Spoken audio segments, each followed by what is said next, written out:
أعوذ بالله من الشيطان الرجيم. بسم الله الرحمن الرحيم.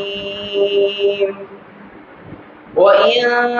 كان كبر عليك إعراضهم فإن استطعت أن تبتغي نفقا في الأرض أو سلما في السماء فتأتيهم بآية ولو شاء الله لجمعهم على الهدى فلا تكونن من الجاهلين. إنما يستجيب الذين يسمعون والموتى يبعثهم الله ثم إليه يرجعون. وقالوا لولا نزل عليه آية من ربه قل إن الله قادر على أن ينزل آية ولكن أكثرهم لا يعلمون. وما من دابة في الأرض ولا طائر يطير بجناحيه إلا أمم أمثالكم ما فرطنا في الكتاب من شيء ثم إلى ربهم يحشرون. والذين كذبوا بآياتنا صم وبكم في الظلمات من يشاء الله يضلله ومن يشاء يجعله على صراط مستقيم. قل أرأيتكم إن أتاكم عذاب الله أو أتتكم الساعة وغير الله إن كنتم صادقين بل إياه تدعون فيكشف ما تدعون إليه إن شاء وتنسون ما تشركون. صدق الله العظيم.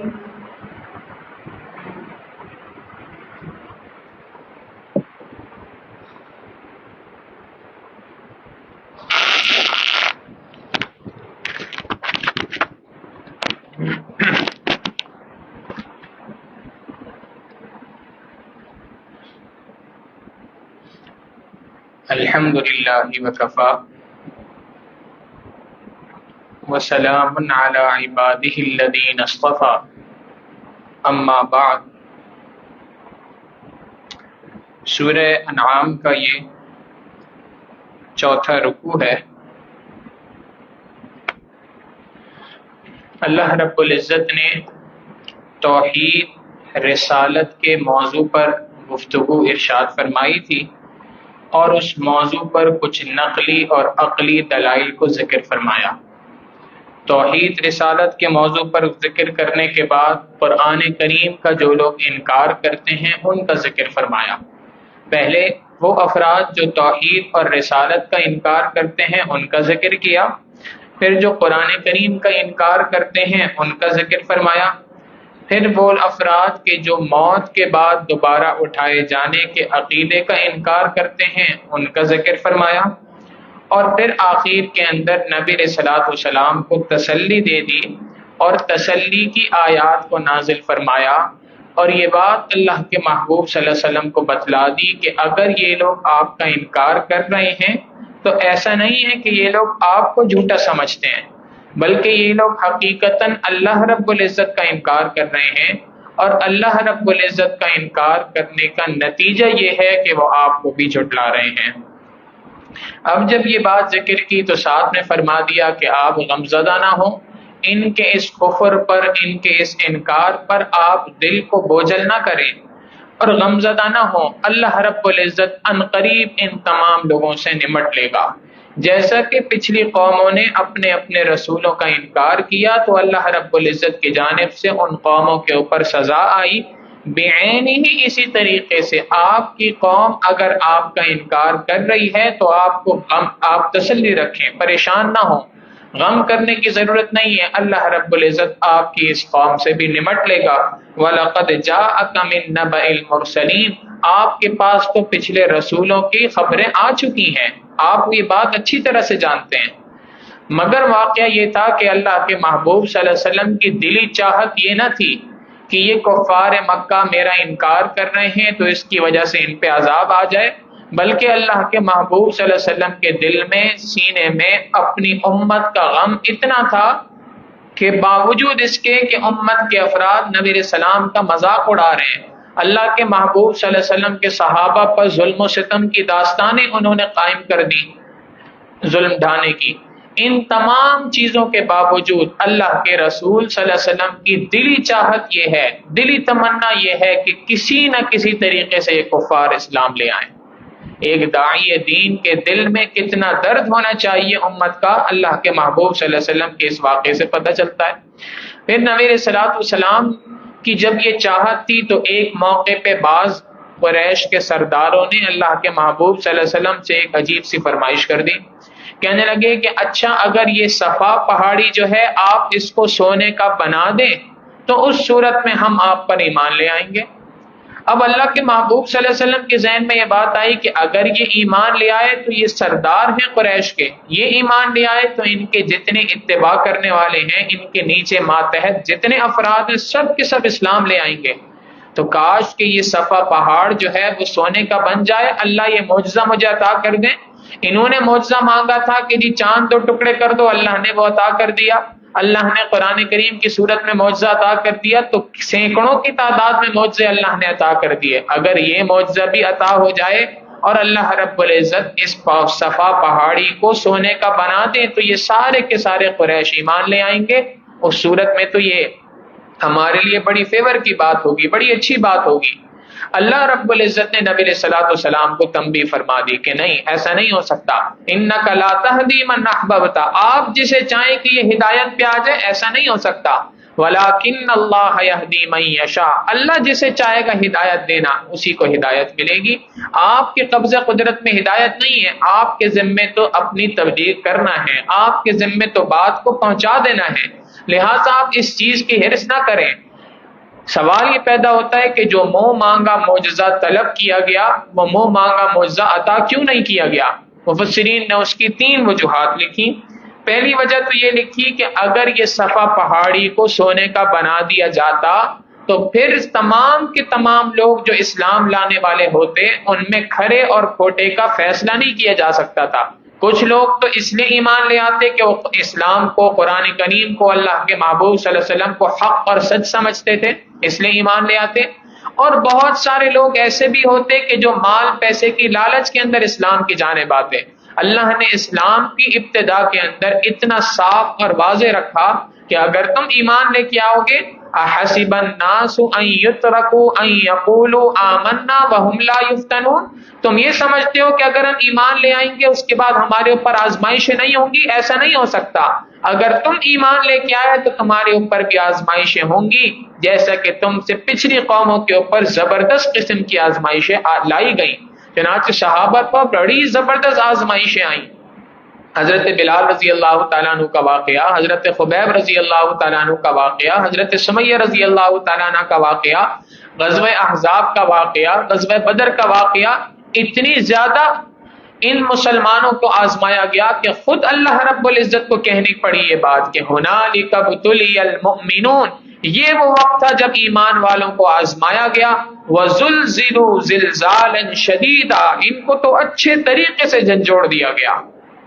تو ایمان لے کے آئے ہو تو یہ آزمائشیں تو تمہارے اوپر آنی ہے، تکلیفیں آنی ہیں۔ اب اگر یہ کہتے ہیں کہ صفا پہاڑی کو سونے کا بنا دو تو بعد میں اگر جو لوگ اسلام لائیں گے ان کے اسلام لانا سچ تھا، یہ سچے کھرے مومن ہیں یا ان میں منافقین بھی ہیں، ان کے درمیان کھرے اور کھوٹے کا فرق یہ مشکل ہو جائے گا۔ لہٰذا اللہ رب العزت نے دین اسلام کے اندر اس قسم کے جو معجزات طلب کیے گئے ان کو عطا نہیں کیا، یہ پہلی وجہ۔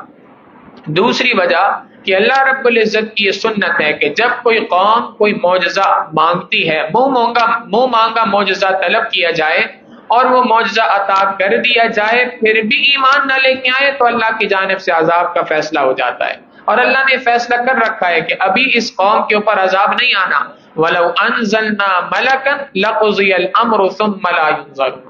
اگر اللہ کی جانب سے فیصلہ ہو جائے تو اللہ رب العزت ان کے اوپر کسی فرشتے کو اتار دے اور ان کے بارے میں سارے کے سارے اللہ کی جانب سے فیصلے ہو جائیں، پھر ان کی مثال دنیا کے اندر کوئی نہیں ملے گی، صفحہ ہستی سے مٹ جائیں گے. تو پہلی وجہ کہ اگر یہ صفحہ پہاڑی کو سونے کا بنا دیا جائے تو اسلام لانے کی وجہ خالص نہ رہے گی، بلکہ بعض لوگ فقط مال پیسے کی وجہ سے اسلام لے آئیں گے. دوسری وجہ کہ اگر منہ مانگا معجزہ عطا کر بھی دیا جائے تو نتیجہ اس کا یہ نکلے گا کہ بے تحاشا لوگ ایسے ہیں کہ جو اس کے باوجود بھی ایمان نہیں لے کے آئیں گے، اور پھر اللہ رب العزت کی جانب سے ان کے اوپر فیصلہ ہو جائے گا. اور تیسری وجہ بیان فرمائی کہ خود قرآن کریم میں اللہ تعالیٰ نے فرمایا کہ منہ مانگا معجزہ تمہیں کیوں عطا کیا جائے؟ اولم یکفیہم انا انزلنا علیک الکتاب یتلی علیہم، کیا یہ معجزہ کافی نہیں کہ ہم نے تمہارے درمیان ایک ایسی کتاب کو نازل کر دیا کہ جس کتاب کی کوئی دوسری مثال ہی نہیں ہے؟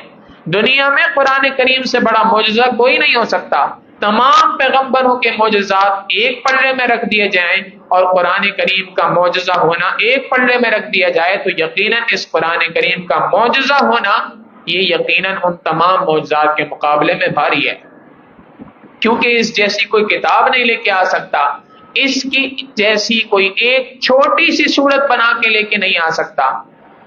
لہٰذا یہ قرآن کریم معجزہ ہے، اس معجزے کے ہوتے ہوئے کسی اور معجزے کی ضرورت نہیں ہے. تو یہ تین وجوہات تھی جن کی وجہ سے اللہ رب العزت کی جانب سے اس صفا پہاڑی کو سونے کا بنا دینے کا جو معجزہ طلب کیا گیا اس کا انکار ہو گیا. نبی علیہ الصلوۃ والسلام کی جو چاہت تھی کہ کاش کہ یہ معاملہ ہو جائے، اللہ رب العزت نے اس پہ تنبیہ فرما دی. ارشاد فرمایا وَإِن كَانَ كَبُرَ عَلَيْكَ إِعْرَاضُهُمْ، اور اگر آپ پہ ان کا یہ انکار کرنا بھاری گزرتا ہے، ان کا یہ دین اسلام کا قبول نہ کرنا آپ پر بڑا بھاری گزرتا ہے، فَإِنِ اسْتَطَعْتَ أَن تَبْتَغِيَ نَفَقًا فِي الْأَرْضِ، تو اگر آپ طاقت رکھتے ہیں تو أَن تَبْتَغِيَ نَفَقًا فِي الْأَرْضِ، زمین میں کوئی سرنگ کھود لیں، أَوْ سُلَّمًا فِي السَّمَاءِ، یا آسمان میں کوئی سیڑھی لگا لیں اور آسمان پہ چڑھ جائیں، فَتَأْتِيَهُمْ بِآيَةٍ، وہاں سے کوئی ان کی مانگی ہوئی کوئی نشانی کوئی معجزہ اٹھا کر لے آئیں. اگر آپ یہ بات چاہتے ہیں تو ایسا کر گزریں. وَلَوْ شَاءَ اللَّهُ لَجَمَعَهُمْ عَلَى الْهُدَى، اگر اللہ یہ بات چاہتا کہ تمام کے تمام لوگ ہدایت پہ ہوتے تو اللہ تمام لوگوں کو ہدایت پہ جمع کر لیتا. اگر اللہ نے تمام لوگوں کو ہدایت پہ جمع نہیں کیا تو آپ بھی اس چیز کی حرص نہ کریں، آپ بھی اس چیز کی لالچ نہ کریں کہ سارے کے سارے لوگ ایمان لے آئیں. نہیں، یہ فیصلہ اللہ کی جانب سے ہے. لہٰذا معجزات دکھانا یہ نبی کا کام نہیں ہے. معجزات کا ظاہر کر دینا یہ اللہ رب العزت کا فیصلہ ہے. ہاں، نبی کو جب اختیار دے دیے جائے اس وقت پر نبی اس چیز کو ظاہر کر دیتا ہے. تو یہ آپ کا کام نہیں ہے، لہٰذا اس بارے میں پریشان نہ ہو. آپ کے کرنے کا کام یہ ہے کہ آپ اللہ کے دین کا پیغام پہنچاتے رہیں. آپ اس چیز کی حرص نہ کریں کہ فلاں معجزہ ان کے مطالبے کی بنیاد پر مجھے مل جائے. فلا تکونن من الجاہلین، بس آپ نادانوں میں سے نہ ہو. یعنی ایک نادان آدمی اس طرح کی گفتگو کرتا ہے، اس طرح کی باتیں اس کے ذہن میں آتی ہیں، آپ اس قسم کی باتوں کو ذہن میں نہ لائیں. فلا تکونن من الجاہلین، آپ نادانوں میں سے نہ ہو. انما یستجیب الذین یسمعون، بے شک اس ہدایت کو قبول تو وہ آدمی کرتا ہے الذین یسمعون، جو کان لگا کے سنتا ہے، جو غور سے کسی بات کو سنتا ہے،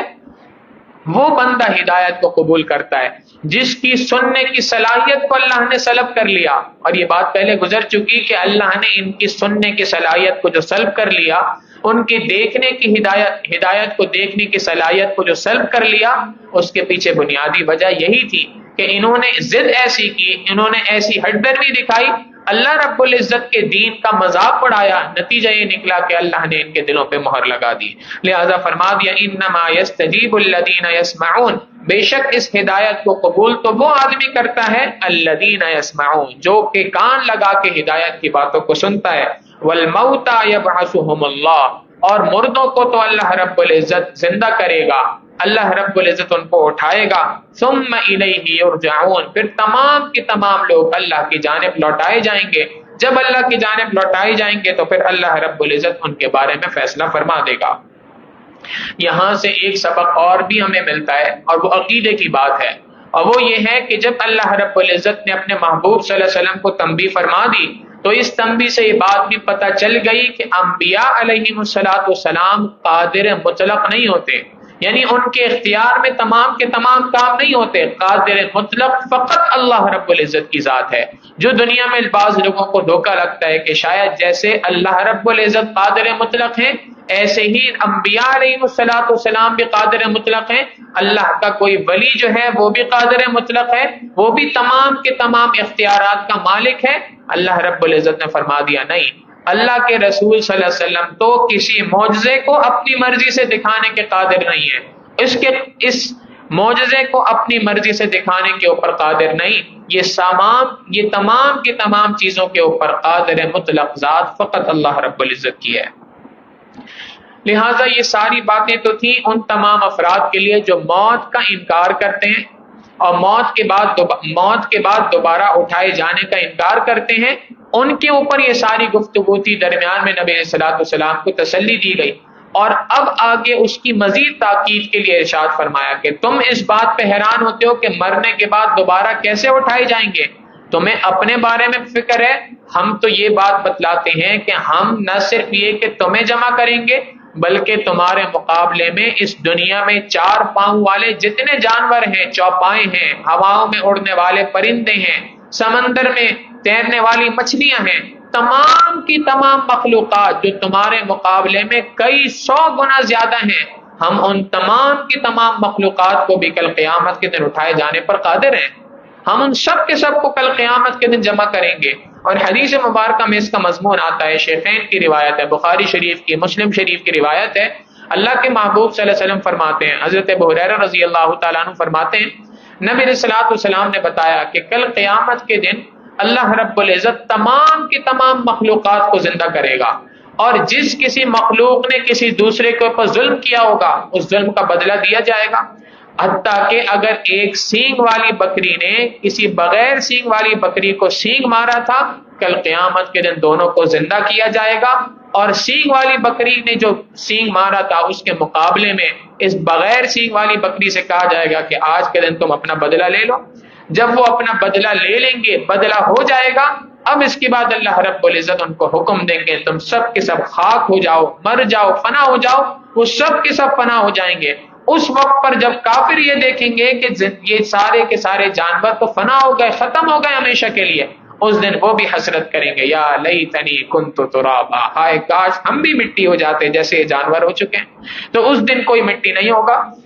بہرحال اللہ رب العزت یہ بات فرما رہے ہیں کہ جو ذات تمام کی تمام مخلوقات کو کل قیامت کے دن اکٹھا کرنے پہ قادر ہے، وہ مخلوقات جو تمہارے مقابلے میں زیادہ تعداد کے اندر ہیں، کئی 100 گنا تم سے زیادہ تعداد میں ہیں، جب ان کو اکٹھا کر سکتا ہے تو اس کے لیے تمہیں اکٹھا کرنا کون سی مشکل بات ہے۔ وما من دابۃ فی الارض، اور زمین میں جو کوئی بھی چوپائے ہیں، ولا طائر، اور جو کوئی پرندے ہیں، یطیر بجناحیہ، جو اپنے پروں کے ذریعے سے اڑ رہے ہیں، الا امم امثالکم، مگر یہ کہ وہ تو تمہاری ہی جیسی قومیں ہیں، جیسے تم ایک امت ہو ویسی اللہ نے مختلف گروہ ان کے بھی بنا دیے ہیں۔ ما فرطنا فی الکتاب من شیء، ہم نے لوح محفوظ میں کوئی بھی چیز لکھے بغیر نہیں چھوڑی ہے۔ ما فرطنا فی الکتاب من شیء، ہم نے لوح محفوظ میں کوئی بھی چیز نہیں چھوڑی، تمام کی تمام باتیں لکھ دی ہیں۔ ان باتوں میں یہ بات بھی لکھی بھی ہے کہ یہ ساری کی ساری مخلوقات کو کل قیامت کے دن اللہ نے جمع کرنا ہے، اور ان تمام مخلوقات کو جو اللہ رب العزت جمع فرمائیں گے تو جمع کرنے کا مقصد کل قیامت کے دن ان کو سزا دینا نہیں ہے، اس لیے کہ سزا اور جزا کا مکلف تو فقط انسان کی ذات ہے، انسان اور جنات کے علاوہ کوئی اور مکلف نہیں ہے۔ ان سب کو جو زندہ کیا جا رہا ہے اور ان کو کہا جا رہا ہے اپنا بدلہ لے کے مٹی ہو جاؤ، فنا ہو جاؤ، تو اس کے پیچھے مقصد یہ ہے کہ اللہ رب العزت اس بات کو ثابت کرنا چاہتے ہیں کہ اللہ کی ذات عادل ہے، عدل و انصاف اللہ کے دربار کے اندر ہے، لہٰذا اگر کسی ایک مخلوق نے دوسرے پہ ظلم کیا تو وہ تمام کے تمام ظلم جو تھے وہ سب کے سب آج کے دن ختم ہوں گے، اور تمام کے تمام مخلوقات کو عدل و انصاف عطا کیا جائے گا۔ لہٰذا کل قیامت کے دن اللہ رب العزت اس بات پہ قادر ہے پرندوں کو، جانوروں کو اکٹھا کرے، تمہیں اکٹھا کرنا کون سا مشکل ہے۔ والذین کذبوا بآیاتنا، جو لوگ بھی ہماری آیتوں کو جھٹلاتے ہیں، اصل بات یہ ہے کہ صم و بکم فی الظلمات، وہ لوگ اندھے اور گونگے ہیں فی الظلمات، اور اندھیروں کے اندر ہیں۔ یہ اصل میں اللہ رب العزت نے ابتدا سے سب سے پہلے توحید کا ذکر فرمایا، پھر رسالت کا ذکر فرمایا، پھر قرآن کریم موت کے بعد دوبارہ اٹھائے جانے کا ذکر فرمایا، پھر قرآن کریم کا انکار کرنے والوں کا ذکر فرمایا، اور 5ویں نمبر پہ اللہ کے رسول صلی اللہ علیہ وسلم کو تسلی دی۔ یہ 5 مضامین تھے جو ابتدائی سورت سے اب تک چل رہے تھے۔ ان 5 مضامین کے مکمل ہونے کے بعد پھر دوبارہ سے توحید کے اوپر وہ سارے مضامین دوبارہ سے لوٹ کے آ رہے ہیں ایک نئے انداز کے اندر، لہٰذا توحید کے مضمون کو یہاں پر ذکر فرمایا اور ارشاد فرما دیا کہ جو لوگ بھی اللہ کی آیتوں کو جھٹلا رہے ہیں حقیقتاً وہ توحید کے منکر ہیں۔ والذین کذبوا بآیاتنا، جو لوگ بھی ہماری آیتوں کو جھٹلا رہے ہیں، صم و بکم فی الظلمات، وہ اندھیروں میں پڑھ کر اندھے اور گونگے ہو چکے ہیں۔ یعنی جب کفر کو اختیار کر لیا تو کفر ایک اندھیرا ہے، اور اس اندھیرے میں جانے کے بعد وہ ایسے ہو گئے جیسے ایک اندھا اور گونگا آدمی ہوتا ہے، اس کو راستے کا پتہ نہیں چلتا، لہٰذا ان کو بھی اب اس بات کا احساس نہیں ہو پا رہا، ان کے حق قبول کرنے کی صلاحیت کو اللہ نے سلب کر لیا ہے۔ کیوں؟ اس لیے کہ انہوں نے خود اتنی زیادتی کی، اپنے اوپر ظلم کیا، اور یہ کہنے لگ گئے کہ ہم اللہ کے رسول صلی اللہ علیہ وسلم کی، ہم اس شخص کی بات کو نہیں مانتے، اور اس کے بارے میں طرح طرح کے الفاظ کہہ دیے۔ لہٰذا اللہ رب العزت فرماتے ہیں یہ تو ایسے لوگ ہیں جو اندھیروں کے اندر پڑے ہوئے ہیں گونگے اور اندھے ہو کر۔ من یشاء اللہ یضللہ، اللہ جسے چاہے گمراہ کر دے، ومن یشاء یجعلہ علی صراط مستقیم، اور اللہ جسے چاہے سیدھے راستے کے اوپر رکھ دے، جس کو چاہے سیدھا راستہ عطا کر دے۔ یہ جو اللہ رب العزت کی چاہت ہے، اس سے مراد یہی ہے کہ انسان کو تو دونوں راستے عطا کر دیے، وہدیناہ النجدین، نیکی کا راستہ بھی بتا دیا، برائی کا راستہ بھی بتا دیا، دونوں راستے بتلا دینے کے بعد انسان کو اختیار دے دیا، مگر جب انسان اپنے بارے میں فیصلہ کر لے اس بات کا کہ کچھ بھی ہو جائے میں نے حق کو قبول نہیں کرنا، جیسے ایک صحابی کے ایک شخص کے بارے میں آتا ہے کہ اس کو اللہ کے رسول صلی اللہ علیہ وسلم نے اسلام کی دعوت دی، تو آگے سے کہنے لگا کہ اگر تم آسمان پہ چڑھ کر وہاں سے اللہ رب العزت سے پرچی پر لکھوا کر بھی لے آؤ کہ تم اللہ کے سچے رسول ہو، اور تمہارے ساتھ 2 فرشتے اتر جائیں، وہ اس بات کی گواہی دیں کہ یہ پرچی اللہ نے لکھی ہے، اللہ کی قسم میں تب بھی تجھ پر ایمان نہیں لاؤں گا۔ تو جب اس قسم کی گفتگو کی جائے گی تو پھر اللہ کی جانب سے حق قبول کرنے کی جو صلاحیت تھی اس کو سلب کر لیا گیا، لہذا اس بات کو یہاں پر ذکر فرمایا۔ پھر اسی طریقے سے جب توحید اور رسالت توحید کا ذکر کر دیا تو جیسے پہلے توحید کا ذکر کرنے کے بعد پچھلی قوموں کا تذکرہ کیا تھا، یہاں پر بھی توحید کا ذکر کرنے کے بعد اللہ رب العزت پچھلی قوموں کا تذکرہ فرمائیں گے، مگر پچھلی قوموں کا تذکرہ کرنے سے پہلے اللہ رب العزت نے نبی علیہ الصلوۃ والسلام کی زبانی انہی مشرکین مکہ سے کچھ سوالات کرا لیے۔ 3 سوال نبی علیہ الصلوۃ والسلام نے ان سے کیے۔ سب سے پہلا سوال تو ان سے یہ کیا کہ تم ذرا اس بات پہ غور کرو کہ جب دنیا کے اندر کوئی چھوٹی سی پریشانی تمہارے اوپر آتی ہے، خود قرآن کریم کے اندر موجود ہے، وَإِذَا أَنْعَمْنَا عَلَى الْإِنسَانِ أَعْرَضَ وَنَأَىٰ بِجَانِبِهِ وَإِذَا مَسَّهُ الشَّرُّ فَذُو دُعَاءٍ عَرِيضٍ۔ ان کا معاملہ یہ تھا کہ جب ان کے اوپر کوئی چھوٹی سی پریشانی آتی، مثال کے طور پہ سمندر کے اندر ہیں اور طوفان کے اندر گر گئے ہیں، اب ان کو واپسی کا راستہ بھی سجائی نہیں دے رہا، منزل تک بھی نہیں پہنچ پا رہے، بھٹک گئے ہیں، اور اندیشہ اس بات کا ہے کہ کسی بھی وقت کشتی الٹ جائے گی، تو اس وقت پر اللہ رب العزت کو بڑی گڑ گڑا کر آواز پکارتے تھے۔ اس وقت پہ اپنے سارے اللہ کے ساتھ جن کو دیوتا اور شریک مانتے تھے ان سب کو بھول جایا کرتے تھے، اس وقت پہ خالصتاً ایک اللہ رب العزت کو پکارتے ہیں، اور ایک اللہ کو پکار کے بعد کہتے ہیں کہ اے اللہ لئن انجانا من هذه لنکونن من الشاکرین، اللہ اگر آپ نے ہمیں یہاں سے نجات دے دی تو اس کے بعد تو ہم شکر گزاری والی زندگی گزاریں گے، اس کے بعد تو ہم توحید کے اوپر زندگی گزاریں گے، آپ پر صحیح عقیدہ رکھیں گے، آپ کے محبوب صلی اللہ علیہ وسلم پر ایمان لے آئیں گے، یہ سارے وعدے کیا کرتے ہیں۔ جب دنیا کے اندر کوئی چھوٹا سا عذاب تمہارے اوپر آ جائے، کوئی چھوٹی سی تکلیف آ جائے تو تم اللہ کے سوا سب کو بھول جاتے ہو، ایک اللہ کو پکارتے ہو۔ اب ذرا غور کرو، قل آپ فرما دیجئے ارأیتکم، مجھے ذرا یہ بات بتلاؤ، ان اتاکم عذاب اللہ، اگر اللہ کی جانب سے کوئی حقیقی عذاب تمہارے اوپر آ جائے، او اتتکم الساعہ، یا جس قیامت کو تم نہیں مانتے، بفرض محال اس کو سمجھ لو تھوڑی دیر کے لیے کہ وہ قیامت آ گئی، اور اس کی ہولناکیاں جیسے میں نے بیان کی ویسے ہی ہولناکیاں ہیں، اغیر اللہ تدعون، اپنے دل پہ ہاتھ رکھ کے بتاؤ کیا تم اللہ کے سوا کسی دوسرے کو پکارو گے؟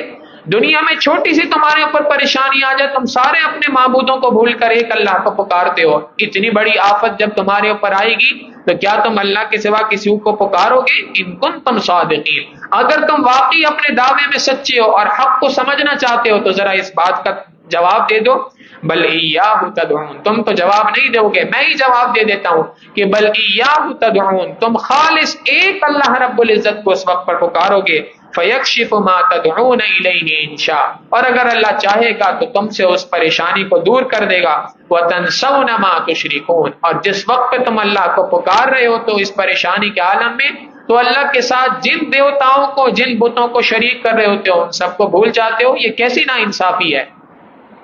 جب اس وقت پر اللہ کے سوا سب کو بھول جاتے ہو تو اب کیوں اللہ کے سوا کسی کو نہیں بھولتے؟ لہٰذا اس بات کو ذکر کیا اور ساتھ میں فرما دیا کہ کوئی بفرض محال بات نہیں کہ اگر اللہ کا عذاب آ جائے تو ایسا ہوگا۔ یاد رکھو یہ اللہ کا عذاب پچھلی قوموں کے اوپر بھی آیا ہے، وَلَقَدْ أَرْسَلْنَا إِلَىٰ أُمَمٍ مِّن قَبْلِكَ، تحقیق ہم نے آپ سے پہلے کئی امتوں کے پاس رسولوں کو بھیجا، فَأَخَذْنَاهُمْ بِالْبَأْسَاءِ وَالضَّرَّاءِ، جب انہوں نے اللہ کی نافرمانی کی تو فَأَخَذْنَاهُمْ، ہم نے ان کو پکڑ لیا، بِالْبَأْسَاءِ وَالضَّرَّاءِ، ہم نے ان کو پکڑ لیا مالی پریشانی کے ساتھ، وَالضَّرَّاء، اور بدنی پریشانی کے ساتھ۔ مالی پریشانی، مالی فراوانی ختم ہو گئی، معاشی اعتبار سے کمزور پڑ گئے، معاشی اعتبار سے بحران کے اندر آ گئے، وَالضَّرَّاء، بدنی اعتبار سے بیمار ہو گئے، بیماریوں نے، مصیبتوں نے، پریشانیوں نے آ گھیرا، مالی اعتبار سے بھی پریشانیاں آ گئی، اور مالی اعتبار سے پریشانیوں کے ساتھ ساتھ بدنی اعتبار سے، جسمانی اعتبار سے بھی پریشانیاں ان کے بر آ گئی۔ یہ سب کی سب پریشانیاں اللہ نے بھیجی، کیوں بھیجی؟ لعلہم یتضرعون، تاکہ وہ گڑ گڑائیں اور اللہ کی جانب رجوع کریں، اس لیے کہ یہ چھوٹی چھوٹی تکلیفات اللہ کی جانب سے، چھوٹی سزائیں اللہ کی جانب سے، اس لیے تاکہ اللہ کی جانب لوٹا جائے۔ وَلَنُذِيقَنَّهُم مِّنَ الْعَذَابِ الْأَدْنَىٰ دُونَ الْعَذَابِ الْأَكْبَرِ، بڑے عذاب کے آ جانے سے پہلے ہم دنیا میں چھوٹے چھوٹے عذاب دنیا میں انسان پر بھیجتے ہیں، لعلہم یرجعون، تاکہ وہ انسان اللہ رب العزت کی جانب لوٹ کے آئے، اللہ کی جانب رجوع کرے، اللہ رب العزت کی جانب انسان لوٹے اور اللہ رب العزت سے گڑ گڑا کے مانگے۔ یہ اللہ رب العزت کی جانب سے مطالبہ ہے۔ فلولا اذ جاءہم بأسنا، بس ایسا کیوں نہیں ہوا کہ جب ان کے پاس کوئی تکلیف آئی، تضرعوا، اور وہ گڑ گڑائیں، ولکن قست قلوبہم، یعنی جب اللہ رب العزت نے پریشانی بھیجی تو پریشانی بھیجنے کے پیچھے مقصد یہ تھا کہ اللہ کے دربار میں گڑ گڑائیں، توبہ طائب ہو۔ اگر یہ اللہ کے دربار میں توبہ طائب ہو جاتے تو اللہ رب العزت اس پریشانی کو دور کر دیتے۔ فلولا اذ جاءہم بأسنا تضرعوا، ایسا کیوں نہیں ہوا کہ جب ان کے اوپر کوئی تکلیف آئی تو انہوں نے یہ گڑ گڑا کر اللہ سے مانگتے، ولیکن قست قلوبہم، ایسا اس لیے نہیں ہوا کہ ولیکن قست قلوبہم، ان کے دل سخت ہو چکے ہیں، وزین لہم الشیطان ما کانوا یعملون، اور جو کام یہ دنیا کے اندر کرتے ہیں شیطان نے ان تمام کاموں کو مزین کر کے ان کے سامنے پیش کر دیا۔ شیطان انسان کے لیے اس کے اعمال کو مزین کر کے پیش کر دیتا ہے اور اس کو یہ بتلا دیتا ہے کہ سارے کے سارے کام بڑے خوبصورت ہیں، بڑے اچھی پیکنگ کے اندر بدبودار گناہ کو پیش کر دیتا ہے۔ انسان یہی سوچتا ہے، اس کی تعویلیں کر دیتا ہے گناہ کرنے کے بعد، جھوٹ بول کے کوئی چیز بیچ دے گا اور بعد میں اپنے آپ کو سمجھائے گا جی جھوٹ کے بغیر تو کام چل ہی نہیں سکتا، اگر میں جھوٹ نہیں بولوں گا تو کاروبار کیسے چلے گا، اگر میں جھوٹ نہیں بولوں گا تو دکان کیسے چلے گی۔ اور جھوٹ بولنے کے بعد میں شیطان یہ بھی بہکاتا ہے، بھائی میں نے جھوٹ اس لیے بولا، وہ کون سا مجھ سے سچ بول رہا تھا، وہ کون سا میرے ساتھ سچی ڈیلنگ کر رہا تھا، میں نے بھی اگر بول دیا تو جتنا دھوکہ اس نے دیا میں نے بھی اتنا دیا، لہٰذا برابر ہو گیا۔ یہ سب کے سب شیطان کے ڈکوسلے ہیں، شیطان کی جانب سے چالیں ہیں کہ شیطان انسان کے برے اعمال کو خوبصورت انداز میں پیش کرتا ہے۔ آگے اللہ رب العزت فرماتے ہیں کہ اللہ نے پہلے تو ان کے اوپر یہ چھوٹی چھوٹی تکلیفیں بھیجی کہ شاید اس کے ذریعے سے اللہ کی جانب رجوع کریں، جب انہوں نے رجوع نہیں کیا تو پھر اللہ رب العزت نے اپنی نعمتوں کے دروازے کھول دیے، یہ نعمتیں میری استعمال کرو اور ان نعمتوں میں اتنے مگن ہو جاؤ کہ تم دنیا کے اندر ایسے لگو کہ آخرت سے غافل ہو جاؤ گے، اور جب تم آخرت سے غافل ہو جاؤ گے اب ہماری پکڑ تمہارے اوپر بڑی سخت آئے گی۔ فلما نسوا ما ذکروا به، جس چیز کی ان کو نصیحت کی گئی تھی جب وہ اس کو بھول گئے، فتحنا علیہم ابواب کل شیء، ہم نے ہر چیز کے دروازے ان کے اوپر کھول دیے، ہر نعمت ان کو عطا کر دی، حتی اذا فرحوا بما اوتوا، یہاں تک کہ جو کچھ ہم نے ان کو عطا کیا تھا اس کے اوپر وہ خوش ہو گئے، اخذناہم بغتۃ، ہم نے اچانک سے ان کو پکڑ لیا، فاذا هم مبلسون، پس وہ اچانک ہی نا امید ہم سے ہو گئے۔ حالانکہ حقیقی بات تو یہ تھی کہ ہم نے تو ان کو ڈرایا تھا، ہم نے تو ان کو پیغام بھجوایا تھا پہلے، جب اس پیغام پر انہوں نے عمل نہیں کیا، اللہ کی جانب سے جو تکلیفیں پریشانیاں آئی تھیں ان کے نتیجے میں اللہ کی جانب رجوع نہیں کیا، نتیجہ یہ نکلا کہ ہم نے ان کے اوپر نعمتوں کی فراوانی کر دی تاکہ یہ اللہ کی جانب رجوع کرنا مستقل بھول جائیں، جب بھول گئے تو اللہ کی جانب سے اچانک سے عذاب آ گیا۔ فقہاء نے لکھا اس کو استدراج کہا جاتا ہے۔ استدراج کا معنی یہ ہے کہ اللہ رب العزت کی جانب سے ڈھیل ہو جاتی ہے بندے کو، نعمتیں بھی مل رہی ہیں، تمام کی تمام نعمتوں کی فراوانی ویسی کی ویسی موجود ہے باوجود اللہ کی نافرمانی کرنے کے، اس کا معنی یہ ہوتا ہے کہ اب اللہ کی جانب سے بڑی سخت پکڑ انسان کے اوپر آنے والی ہے۔ لہٰذا فقہاء نے لکھا ہے یہ بات کہ اگر انسان کو کبھی بھی اپنی حالت پر اطمینان سے نہیں بیٹھنا چاہیے، اگر اللہ کی نعمتیں اس کے اوپر ہیں باوجود اللہ کی نافرمانی کرنے کے، تو اس کو ڈرنا چاہیے کہ یہ تو استدراج ہے، یہ تو اللہ کی جانب سے پکڑ کی بڑی زبردست پلاننگ ہے، اللہ رب العزت انسان کو بڑا زبردست پکڑنا چاہتے ہیں گویا۔ بہادر شاہ ظفر نے ایک بہت ہی خوبصورت شعر کہا، ظفر اسے آدمی نہ جانیے گا، خواب ہو کیسا ہی فہم و ذکا، کہ اے بہادر شاہ ظفر تم اس انسان کو عقل مند انسان نہ سمجھو، چاہے وہ کتنی عقل مند انسان بظاہر رکھتا ہو، اس کو صحیح انسان نہ سمجھنا، چاہے وہ کتنی فہم و فراست والا ہو، چاہے کتنی عقل والا ہو، ظفر اسے آدمی نہ جانیے گا، خواب ہو کیسا ہی فہم و ذکا، جسے عیش میں یاد خدا نہ رہے، جسے تیش میں خوف خدا نہ رہے۔ عیش کی حالت میں اگر اللہ کو بلا دیا اور خوف کی حالت جب تیش کی حالت میں اللہ کا خوف اس بندے سے دور ہو گیا تو ایسا آدمی عقل مند نہیں ہو سکتا، یقیناً یہ اللہ رب العزت کی جانب سے سزا کا مستحق ہے۔ لہذا انسان کو اپنی حالت پر اطمینان میں نہیں رہنا چاہیے، بلکہ اس کو اللہ رب العزت کے معاملے، اللہ رب العزت سے مستقل انداز میں مستقل اللہ رب العزت سے ڈرتے رہنا چاہیے کہ پروردگار عالم کی جانب سے کہیں یہ میرے لیے پکڑ کا باعث نہ بنے۔ آگے فرمایا اخذناہم بغتۃ، ہم نے اچانک ان کو پکڑ لیا، فاذا ہم مبلسون، پس وہ دیکھتے ہی دیکھتے ہم سے نا امید ہو گئے۔ اللہ رب العزت اگر انسان کو کوئی نعمت عطا فرما رہے ہیں تو اس کو چاہیے کہ اس نعمت کی قدردانی کرے۔ جس وقت پر پاکستان بنا اور بہت سارے لوگ ہجرت کر کے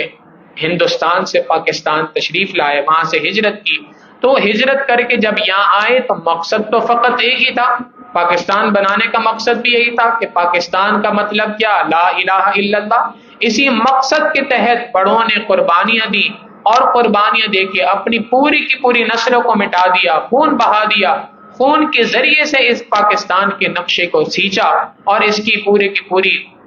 اس کے اندر اپنی قربانیاں،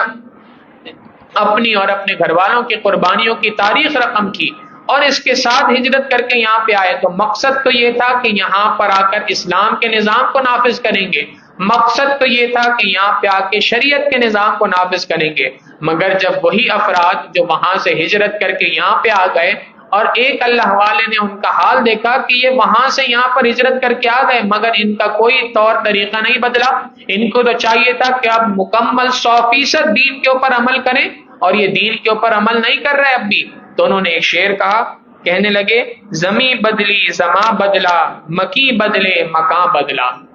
زمیں بدلی زماں بدلا، مکی بدلے مکاں بدلا، نہ تو بدلا نہ میں بدلا، پھر بدلا تو کیا بدلا، کیا بدل دیا پھر تم نے اس آزادی کو لے کر؟ پھر دنیا کے اندر کیا تبدیلی تمہارے اندر آئی؟ اگر اس پاکستان کے بن جانے سے پہلے جس ریٹ کے اوپر تم چل رہے تھے، جس طریقے سے تم پہلے زندگی گزار رہے تھے، آج بھی اگر ہمارے طور اتوار ویسے ہی ہیں، ہماری چال چلن ویسی ہی آج بھی، تو پھر بدلا کیا ہے دنیا کے اندر؟ پھر ہم نے اس ملک کو لینے کے لیے جو اللہ سے وعدہ کیا تھا وہ وعدہ کہاں سے پورا کیا؟ لہٰذا اللہ رب العزت فرماتے ہیں کہ اگر کوئی نعمت مل رہی ہے تو اس کے اوپر اطمینان کی حالت میں نہ رہنا۔ پچھلی سینکڑوں قوموں کے ساتھ ایسا ہو چکا کہ ہم نے ان کو اتنی نعمتیں عطا کی کہ اس کے اندر مست ہو گئے، اخذناہم بغتہ، پھر ہم نے ان کو اچانک سے پکڑ لیا، فاذا ہم مبلسون، دیکھتے ہی دیکھتے وہ نا امید ہو گئے، فقطع دابر القوم الذین ظلموا، اللہ رب العزت فرماتے ہیں ظالم قوم کی جڑ کو کاٹ دیا گیا. والحمد للہ رب العالمین، اور تمام کی تمام تعریفیں اس اللہ کے لیے ہیں جو دونوں جہانوں کا پالنے والا ہے. انسان حیران ہوتا ہے کہ جہاں بات ہو رہی ہے ایک قوم کو اللہ نے صفحہ ہستی سے مٹا دیا، ان کی جڑیں کاٹ دی، وہاں پر اللہ فرما رہے ہیں کہ اللہ کی تعریفیں کرو الحمدللہ. یہ کسی قوم کے مٹ جانے پر الحمدللہ تو نہیں کہنا چاہیے. مفسرین نے اس کا جواب سمجھایا. امام اہل سنت حضرت مولانا سرفراز خان صفدر صاحب رحمہ اللہ یہ بات مثال کے طور پہ بیان فرماتے ہیں کہ ایسے سمجھو کہ اگر ایک صحیح تندرست آدمی کا ہاتھ کاٹ دیا جائے تو کوئی بھی شخص نہیں کہے گا بڑا اچھا ہوا، کوئی بھی شخص الحمدللہ نہیں کہے گا، ہر بندہ کہے گا یہ تو بہت برا ہوا. مگر اگر یہی بندے کا یہ ہاتھ کینسر کے مرض میں مبتلا ہو جائے اور ہاتھ پر یا کہ جسم کے کسی بھی عضو کے اوپر ایسا کینسر لاحق ہو جائے کہ ڈاکٹر کہہ دیں کہ اگر آپ نے پورا بقیہ جسم بچانا ہے تو اس ٹانگ کو یا اس ہاتھ کو کاٹنا پڑے گا. اب جب ڈاکٹر آپریشن کرتا ہے اور اس ہاتھ کو اور اس ٹانگ کو کاٹ دیتا ہے، باوجود اس کے کہ بڑی تکلیف کا مرحلہ ہوا، جب آپریشن کامیاب ہوتا ہے ہر بندہ کہتا ہے الحمدللہ کامیاب ہو گیا. ایسی ہی بات ہے کہ ظالم قوم کے جن کے ظلم کی وجہ سے، جن کے کفر کی وجہ سے، جن کے شرک کی وجہ سے دنیا کے اندر نحوست پھیل رہی ہے، اگر اللہ نے اس قوم کو صفحہ ہستی سے مٹا دیا تو یہ تو کینسر کے مرض کی مانند قوم تھی، جب اللہ نے ان کو مٹا دیا تو دوسروں کے ساتھ اللہ نے رحمت کا معاملہ کیا. لہذا الحمدللہ رب العالمین، تمام کی تمام تعریفیں اللہ رب العزت کے لیے. یہ پہلا سوال تھا جو مشرکین مکہ سے نبی علیہ السلام نے کیا کہ اچھا بتاؤ اگر اللہ کی جانب سے کوئی تکلیف تمہارے اوپر آ جائے تو کیا تم اللہ کے سوا کسی اور کو بھی پکارو گے؟ بلکہ حقیقت یہ ہے کہ تم ایک اللہ کو پکارو گے. آگے فرمایا قل ارائیتم، دوسرا سوال، مجھے ذرا یہ بات بتلاؤ، ان اخذ اللہ سمعکم وابصارکم، اگر اللہ رب العزت پکڑ لے، اچک لے، واپس لے لے تمہاری سننے کی طاقت کو، وابصارکم، اور تمہاری بینائی کو، وختم علی قلوبکم، اور اللہ رب العزت تمہارے دلوں پہ مہر لگا دے، من الہ غیر اللہ، تو اللہ کے سوا کون سا دوسرا معبود ہے، یاتیکم بھی، جو تمہاری اس بینائی کو، تمہاری اس سننے کی طاقت کو واپس لا سکے، تمہاری اس سمجھنے کی صلاحیت کو واپس لا سکے؟ کون سا دوسرا پروردگار ہے؟ اللہ کے سوا کوئی دوسرا پروردگار نہیں. اس موقع پہ بھی تم اللہ ہی کو پکارو گے. لہذا انظر، غور فکر کرو، کیف نصرف الآیات، ہم کیسی اپنی آیتوں کو کھول کھول کر بیان کر رہے ہیں، پھیلا پھیلا کے تمہارے سامنے بیان کر رہے ہیں، پلٹ پلٹ کر نئے نئے انداز سے تمہارے سامنے اپنی باتوں کو پیش کر رہے ہیں. ثم ہم یصدفون، اس کے بعد بھی یہ لوگ الٹے پھر رہے ہیں، اس کے بعد بھی اس سے منہ موڑ رہے ہیں. آپ تیسرا سوال ان سے کیجئے، قل، مجھے آپ فرما دیجئے، ارائیتکم، مجھے بتلاؤ، ان اتاکم عذاب اللہ، اگر تمہارے اوپر اللہ کا عذاب آ جائے، بغتتن او جہرتن، اچانک سے آئے، او جہرتن، یا اعلان کر کر، پری پلانڈ اللہ کا عذاب تمہارے اوپر آ جائے، هل یہلک الا القوم الظالمون، تو کیا ظالموں کے سوا اور بھی کوئی ہلاک ہوگا؟ یہ کیسے ممکن ہے؟ ظالموں کے سوا کوئی دوسرا ہلاک نہیں ہوگا. یہ بات نبی علیہ الصلوۃ والسلام نے اس لیے فرمائی کہ مشرکین میں سے بعض لوگ یہ کہا کرتے تھے اچھا اگر اللہ کا عذاب آنا ہے تو بلوا لو، اس کو منگوا لو ابھی اسی وقت پہ، جب اللہ کا عذاب ہمارے اوپر آئے گا تو جیسے ہم ہلاک ہوں گے تم ایمان والے بھی ہلاک ہو جاؤ گے. اللہ رب العزت نے فرما دیا نہیں، اللہ کی سنت یہ ہے کہ جب اللہ کی جانب سے عذاب اترتا ہے تو صرف ظالم قوم ہلاک ہوتی ہے، عام انسان ہلاک نہیں ہوتا، ایمان والا ہلاک نہیں ہوتا. کیا پچھلی قوموں کی مثال موجود نہیں؟ نوح علیہ السلام کے زمانے کے اندر جو لوگ ایمان لائے اللہ نے ان کو بچا لیا، باقی ساری قوم کو غرق کر دیا. لوط علیہ السلام کے زمانے میں اللہ رب العزت نے لوط علیہ السلام قوم کی بیٹیوں کو اور کچھ ایمان لانے والوں کو بچا لیا، باقی ساری کی ساری قوم کو ہلاک کر دیا. تو اللہ رب العزت جیسے پچھلی قوموں میں ایمان والوں کو بچا رہا تھا، آج بھی اللہ رب العزت ایمان والوں کو بچائے گا. لہٰذا یہ سوال ان سے کرو کہ کیا اللہ کے سوا کوئی دوسرا ہے کہ جو اس کام کو کر سکے؟ هل يهلك الا القوم الظالمون، ظالموں کے سوا کوئی دوسری قوم ہلاک نہیں ہوگی. یہاں تک بات کر کے پھر دوبارہ رسالت کے موضوع کے اوپر آئے اور فرما دیا کہ آپ ان کو سمجھا دیجئے یہ بات، یہ جو آپ سے کہہ رہے ہیں کہ منہ مانگا معجزہ دے دو، فلاں معجزہ دے دو، صفا پہاڑی کو سونے کا بنا دو، تو ان کو بتلا دیجئے کہ رسولوں کے کرنے کا کام یہ نہیں ہوتا. رسول اس مقصد کے لیے دنیا میں نہیں آتے. رسول کے آنے کا مقصد کیا ہے؟ وما نرسل المرسلین الا مبشرین ومنذرین، ہم نے جب کبھی کسی رسول کو دنیا کے اندر بھیجا تو اس لیے بھیجا ہے کہ وہ ایمان والوں کو خوشخبری دیں، اور جو لوگ ایمان لے کے نہیں آئے ان کو ڈرائیں، ان کو آخرت کا خوف دلائیں۔ فمن آمن واصلح، پس جو کوئی شخص بھی ایمان لے آیا اور اپنی اصلاح کر لی، یہ شرط ہے ایمان لانے کے ساتھ، صرف ایمان لانا کافی نہیں ہے، ایمان لانے کے ساتھ اعمال صالحہ کرنے پڑیں گے۔ فمن آمن، جو کوئی شخص بھی ایمان لایا، واصلح، اور نیک صالح اعمال کیے، فلا خوف علیہم، نہ ان کے اوپر کوئی خوف طاری ہوگا، ولا هم يحزنون، اور نہ وہ کسی قسم کے غم کے اندر مبتلا ہوں گے۔ خوف باہر کے دشمن کا ہوتا ہے، غم اندر ہی اندر انسان کو کھا رہا ہوتا ہے۔ سانپ کے کاٹنے کا خوف ہوا کرتا ہے، دشمن کے حملہ کرنے کا خوف ہوا کرتا ہے، اور اولاد کی نافرمانی کا غم انسان کو ہوا کرتا ہے۔ تو فلا خوف علیہم، نہ کسی قسم کا باہر کے دشمن کا خوف ہوگا، اور نہ ہی ولا هم يحزنون، اور نہ ہی اندر کسی قسم کا غم ان کو ملے گا۔ والذین کذبوا بآیاتنا، جو کوئی لوگ بھی ہماری آیتوں کو جھٹلاتے ہیں، یمسہم العذاب، ان کو عذاب پہنچے گا، بما کانوا یفسقون، بسبب اس کے کہ جو فسق و فجور دنیا کے اندر کر رہے ہیں، جو نافرمانی اللہ کی کر رہے ہیں، اس نافرمانی کی وجہ سے ان کے ساتھ اللہ رب العزت کی جانب سے عذاب ہے، اور عذاب ان کو پہنچے گا۔ لہٰذا اللہ کے رسول صلی اللہ علیہ وسلم کو بات کے ذریعے سے بات سمجھا دی اور سکھلا دی۔ رسول دنیا کے اندر اس کام کے لیے نہیں آیا کہ تمہاری بیکار فرمائشیں پوری کرے، بلکہ رسول کے دنیا میں آ جانے کا مقصد صرف اتنا ہے کہ رسول اپنی بات کو امت تک پہنچائے، نیکوں کو خوشخبری دے، اور برائی کرنے والوں کو اللہ کے عذاب سے ڈرائے۔ لہٰذا قل، آپ ان کو بتا دیجئے، لا اقول لکم عندی خزائن اللہ، میں نے تو کبھی اس بات کا مطالبہ نہیں کیا، میں نے تو کبھی یہ کلیم نہیں کیا، میں نے تو کبھی یہ بات نہیں کی کہ میرے پاس اللہ کے خزانے ہیں، جو معجزہ مانگو گے وہ معجزہ میں تمہیں عطا کر دوں گا۔ میں نے تو کبھی یہ بات نہیں کہی کہ میرے ہاتھ میں اللہ کے سارے خزانے ہیں۔ ولا اقول ولا اعلم الغیب، اور نہ میں غیب کا علم جاننے والا ہوں۔ ولا اقول لکم انی ملک، اور نہ ہی میں نے تم سے یہ بات کہی کہ میں کوئی فرشتہ ہوں، بلکہ میری حقیقت تو یہ ہے کہ میں تمہاری طرح کا ایک انسان ہوں۔ ان اتبع الا ما یوحى الی، میں تو اس چیز کی پیروی کرتا ہوں جو وحی مجھے کی جاتی ہے، جو احکامات مجھ پر نازل کیے جاتے ہیں میں ان احکامات پہ سب سے پہلے خود عمل کرتا ہوں، پھر امت کو بتلاتا ہوں۔ میرا تو کام تو اتنا ہی ہے، ان اتبع الا ما یوحى الی، میں تو پیروی کرتا ہوں اس وحی کی جو مجھ پر کی جاتی ہے۔ قل، آپ فرما دیجئے، هل يستوي الاعمى والبصير، کیا اندھا اور بینا برابر ہو سکتے ہیں؟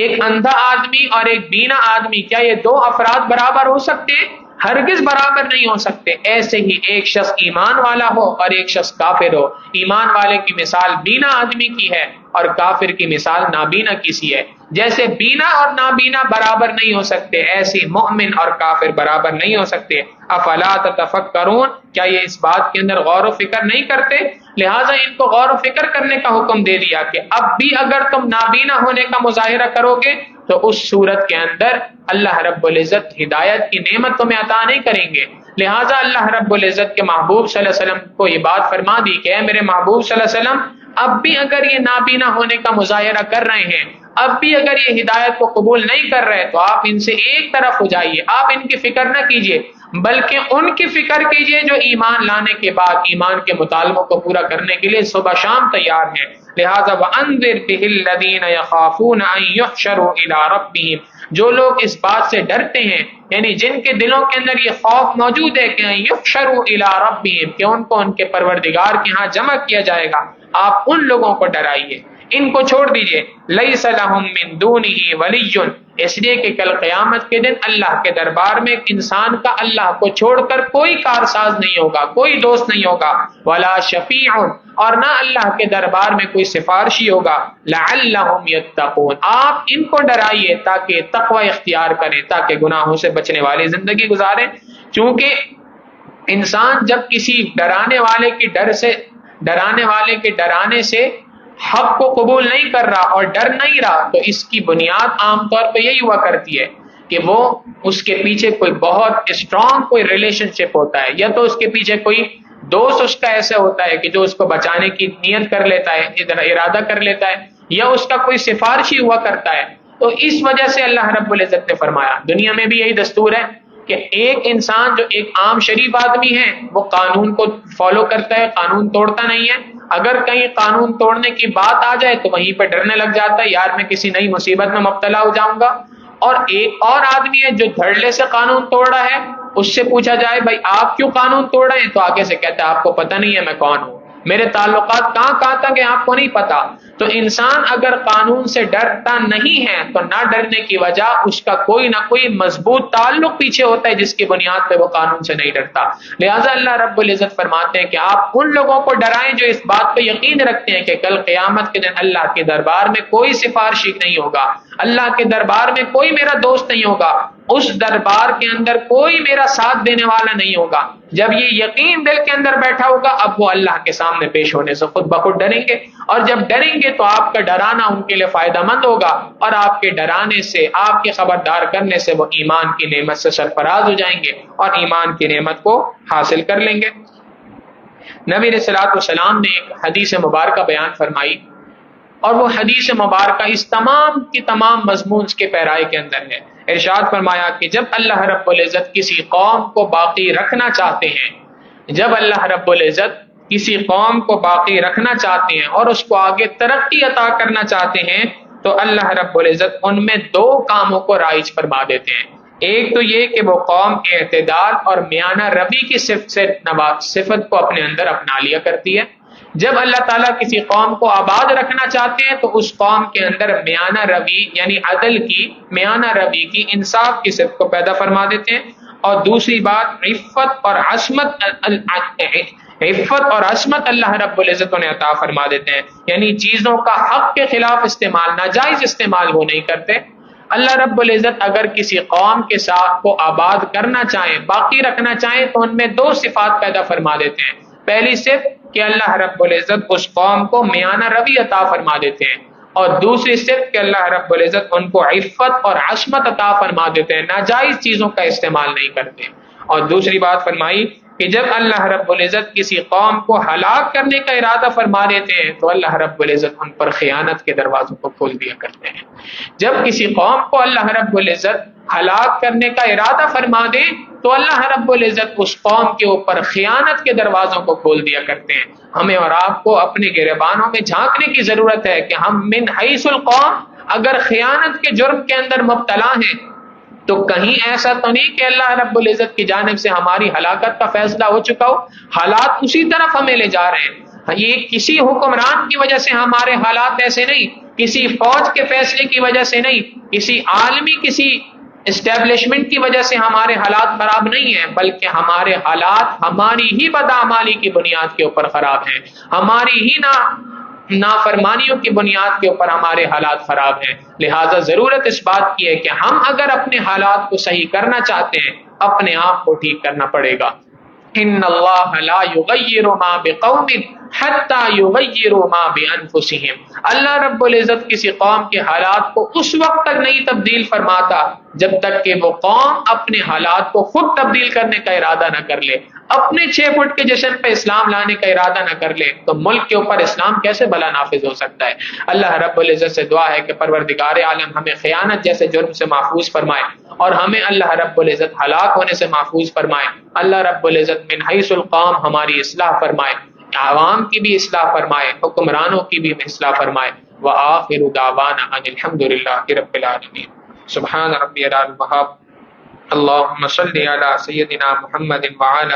آل سیدنا محمد وبارک وسلم. ربنا ظلمنا انفسنا وان لم تغفر لنا وترحمنا لنکونن من الخاسرین.